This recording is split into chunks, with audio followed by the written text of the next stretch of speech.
तालुका पत्रकार संघाची कार्यकारिणी घोषित. अध्यक्ष महेश पांडे, उपाध्यक्ष गोपाल ढगे, सचिव लक्ष्मण वक्ते, कोषाध्यक्ष पुरुषोत्तम भातुरकर यांची निवड. नांदुरा प्रतिनिधी.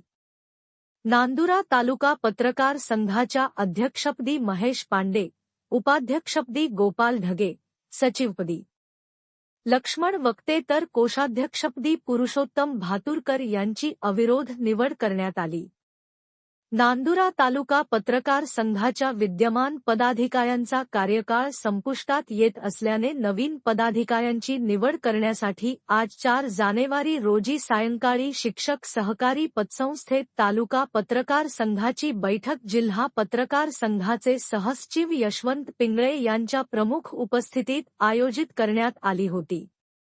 या बैठकीला ज्येष्ठ पत्रकार जगदीश आग्रकर, तालुका पत्रकार संघाचे अध्यक्ष राजेश काजळे, उपाध्यक्ष प्रवीण द्वंगे यांच्यासह महेश पांडे, विनोद गावंडे, एकनाथ अवचार, किशोर खैरे, सुहास वाघमारे, डॉक्टर सुधाकर अंबलकार, वीरेंद्र सिंह राजपूत, गोपाल ढगे, लक्ष्मण वक्ते, पुरुषोत्तम भातुरकर, प्रशांत ढवळे, वैभव काजळे, मोहन काजळे यांची उपस्थिती होती. बैठकीत नवीन कार्यकारिणीची निवड करण्याबाबत चर्चा होऊन अध्यक्षपदी महेश पांडे, उपाध्यक्षपदी गोपाल ढगे, सचिवपदी लक्ष्मण वक्ते तर कोषाध्यक्षपदी पुरुषोत्तम भातुरकर यांची अविरोध निवड करण्यात आली.